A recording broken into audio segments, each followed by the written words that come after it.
제대로 시작하는 기초통계학, 자 이제 나온 지가 좀 됐죠. 그러니까 이제 다시 또 이렇게 영상을 만들어서 여러분들이 독학하실 수 있도록 이렇게 또 자료를 올려드리도록 하겠습니다. 물론 여기서 하는 것들은 제가 진도를 보면서 안에 있는 내용들을 설명하는 거고요. 오프라인에서 이제 따로 혹은 줌으로 따로 하는 이제 과정들은 이제 여러분들이랑 같이 소통을 하면서 할 수 있다라는 이제 그런 장점이 있습니다. 자, 그런 것들을 같이 한번 생각하면서 참고해 주시면 감사하겠습니다. 자, 16번째 영상인데요. 자, 지금부터는 이제 챕터 6, 자, 추정입니다. 챕터 6장, 추정. 자, 그 중에서도 저 추정에서는 구성이 이렇게 구성이 되어 있어요. 자, 점 추정과 구간 추정을 첫 번째로 시작을 해서요. 두 번째로는 모평균의 구간 추정하고, 그 다음에 모집단 비율이랑 분산의 구간 추정을 하는 걸로 마무리를 짓도록 하겠습니다. 자, 점 추정과 구간 추정 한번 들어가 볼까요? 자, 점 추정이 뭔지를 알아야 되겠죠. 또 구간 추정에 대해서도 이해를 해야 되고요. 그 다음에 신뢰 구간에 대한 이해를 하게 되면, 자, 요번 16번째 영상은 마치게 됩니다. 자, 우리 추정이라고 하는데 우리가 같이 한번 얘기를 해볼게요. 구간 추정이랑 같이요. 자, 여러분들 학교까지 보통 가는데 혹은 오는데 시간이 어느 정도 걸리죠? 자, 이렇게 제가 질문을 한다고 해서 여러분이 질문이 받았다 보면 여러 가지로 대답을 할 거예요. 1시간 걸린다, 혹은 뭐 1시간에서 1시간 반 걸린다, 뭐 이런 식으로 대답을 할 건데, 여기서 1시간 딱 찍어서 얘기하는 거, 30분 딱 찍어서 얘기하는 거, 점을 콕 찍어서 얘기했잖아요. 그걸 점 추정이라 그래요. 구간 추정은 1시간에서 1시간 반, 이렇게 범위로 나타내는 거죠. 그러니까 최소와 최대의 범위로 나타내는 걸 구간 추정이라고 합니다. 자, 그 다음에 이제 우리가 이제 좀 이해를 해야 될 거는 뭐가 있냐면, 자, 이 용어인데 추정치, 추정량, 자, 이렇게 한국말로 해서 이걸 이해하려고 그러면 이게 조금 쉽지가 않습니다. 이제 왜 그러냐면, 자, 이게 추정치도 어떤 추정한 값이고 추정량도 어떤 추정한 값이고, 자, 이렇게 이해가 되거든요. 자, 그런데 여기서 영어로 이해를 하시면 좀 쉬워요. estimate 이러면은 어떤 추정된 어떤 그 값을 갖다 얘기하잖아요. 추정된 그 값, 도출된 통계량. 자, 이건데요. 추정량 해가지고서 에스티메이터 그러면 행위자가 나오잖아요. 그러니까 이거는 함수예요. 함수. 어떤 함수로서 추정치를 계산해내는, 자, 그런 도구에 해당하는 겁니다. 그러면 자, 점 추정. 자, 요걸 한번 이해를 해보고 가죠. 자, 점 추정 하면서 바람직한 점 추정량의 조건, 이렇게 돼 있는데요. 자, 가정을요. 자, 토익 시험에서 750점, 850점, 800점 이렇게 3개 받았어요. 자, 여기서 다음에 받을 그 성적을 갖다 추정하면 몇 점이 될까요?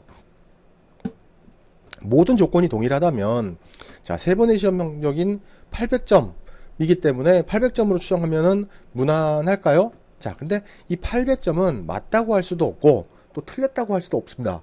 그 왜 그러냐면, 실제로 800점을 받는다면 정확한 추정이 될 텐데요. 801점이나 779점이나 이렇게 받으면 어떻게 되나요? 틀린 추정이 되는 거잖아요.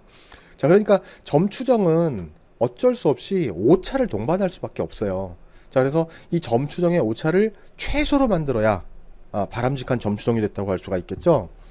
자, 이 조건 중에 하나가, 자, 처음에 일치성이라는 거예요. 일치성. 자, 표본의 크기가 모집단에 근접해야 돼요. 우리가 표본을 갖다가 조사를 하는 이유는 이 모집단을 조사할 수 없으니까 일부만을 조사한다 그랬었잖아요. 근데 이 크기를 점점 늘려가지고서 모집단에 이게 근사하게 된다라면, 그러면은 추정하는 추정값이 추정치가 정확할 수밖에 없겠죠. 그래서 이 표본 개수가 늘어나면은 모집단과 일치될 가능성이 크고 더 가까이 가는 거고, 그러면 오차는 0이 되니까 이 표본의 크기가 커야 된다라는 게 일치성입니다.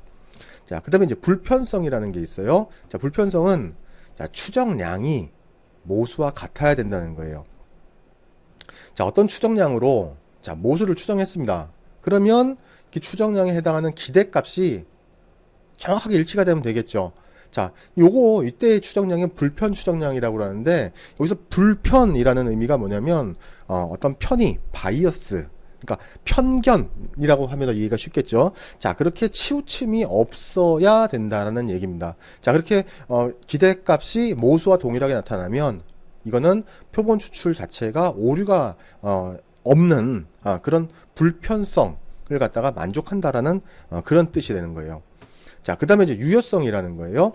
유효성. 자, 추정량의 분산이 최소값이어야 된다. 자, 이런 얘기인데, 자, 우리가 이렇게 분포를 갖다가 나타내면 여기가 평균이 되는 거죠. 평균. 근데 이게 만약에 이렇게 분포가 나타나고 있다라면 더 잘 추정을 한 게 되겠죠. 이런 부분은 다 오류 가능성들이 있는 것들이잖아요. 자, 그러니까 이게 유효성은 자, 모수에 대한 추정량의 분산이 작아야 바람직하다라는 그런 의미입니다.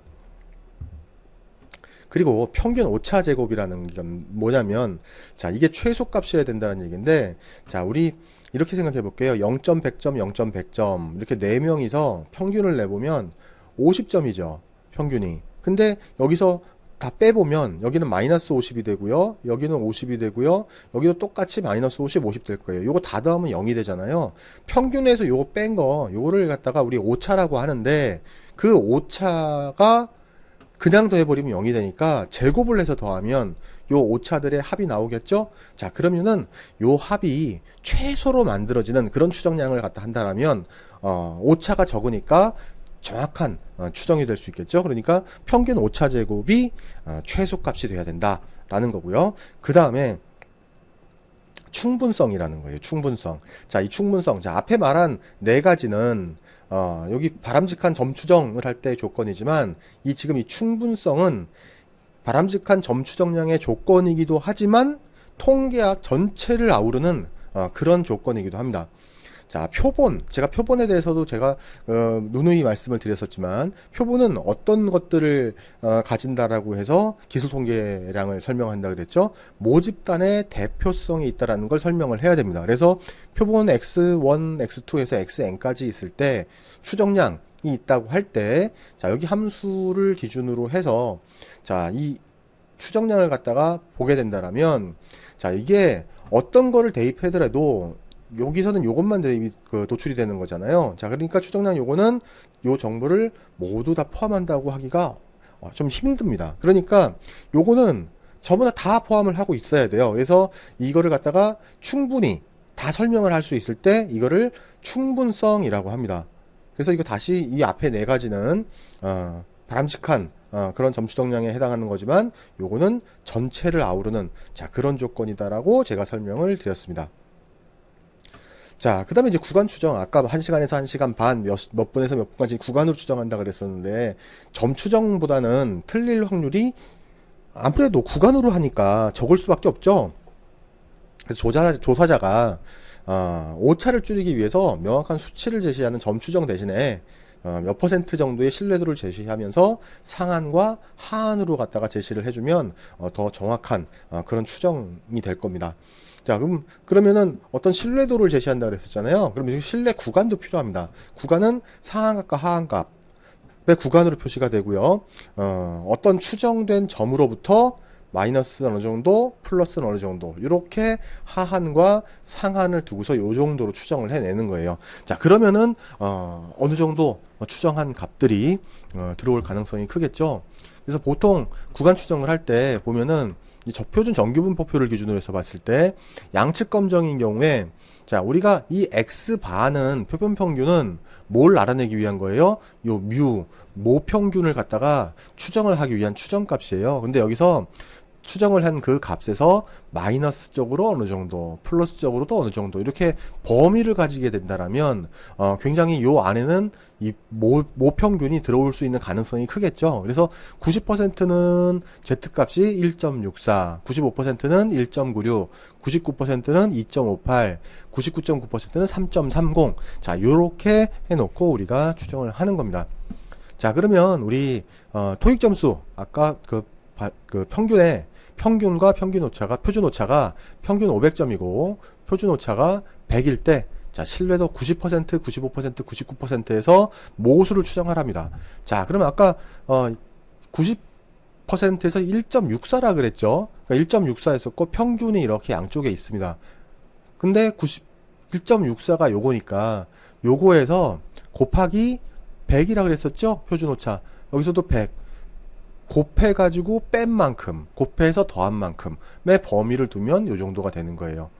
95%는요 1.96이죠. 그러니까 1.96만 바뀌고 나머지는 똑같습니다. 그러면 범위가 또 이렇게 나오게 되는 거고요. 99%는 2.58입니다. 이것만 또 바뀌고 마는 거예요. 자, 2.58에서 범위가 이렇게 되죠. 자, 근데 어떤 걸 볼 수 있어요? 이걸 쭉 보면은 퍼센테이지가 신뢰 수준이 올라가면 올라갈수록 90에서 95로 90% 올라갈수록 범위가 점점 더 넓어지는 걸 알 수 있어요. 그쵸? 자, 그럼 이거는 뭘 얘기를 하냐면 만약에 이걸 100%로 갖다 간다. 그러면 어떻게 되겠습니까? 여기에서도 100%, 여기에서도 100% 이렇게 되는 거예요. 만약에 자 우리가 활을 쏩니다. 여기다 활, 자 이렇게 관역에다 활을 쏘아요. 지금 쏘는데 이거 99%로 맞추면 10발 쏴가지고서 몇 개가 맞는다라는 걸 추정할 수 있어요. 90% 요거에다 계산을 해가지고요. 근데 100%로 맞춰야 된다라면 화살을 이쪽으로 쏴도 반대쪽으로 쏴도 여기 맞아야 되는 거예요. 이런 결과가 나타나는 거예요. 그러니까 100%로 한다라는 거는 의미가 없다라고 할 수가 있겠죠. 자, 그게 요게 지금 참고의 신뢰도 100%라는 걸로 설명을 하고 있습니다. 자, 구간 추정. 자, 이해하셨나요? 자, 그러면은 요번 강의는 여기서 마치도록 하겠습니다. 자, 시청해 주셔서 감사합니다.